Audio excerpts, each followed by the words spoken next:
Usha Kiran super speciality हॉस्पिटलमध्ये एक अभिमानास्पद क्षण अनुभवायला मिळाला. 13 तारखेला घडलेल्या बॉम्ब सदृश्य घटनेच्या वेळी आमच्या स्टाफने दाखवलेली सतर्कता, धैर्य आणि सेवाभाव खरोखरच प्रेरणादायी आहे. मी ताबडतोब त्या ठिकाणी गेलो. एका बॉक्समध्ये लगेच ती वस्तू टाकली, हॉस्पिटलच्या बाहेर आणली आणि लगेच प्रांगणामध्ये ठेवून दिली.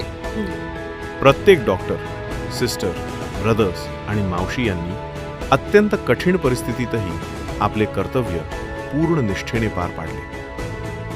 एवढी मोठी घटना आणि एवढा मोठा बंदोबस्त असूनही पेशंट्सनी आमच्यावर इतका विश्वास दाखवला. एकही दिवस हॉस्पिटल बंद झाले नाही. याच आमच्या सेवाभावाची खरी ओळख आहे. या समर्पण, धैर्य आणि कर्तव्यनिष्ठतेसाठी सर्वांचा सन्मान करण्यात आला. अशा समर्पित टीमचा आम्हाला मनापासून अभिमान आहे. उषा किरण हॉस्पिटल, सेवा, समर्पण आणि विश्वास यांची ओळख. धन्यवाद.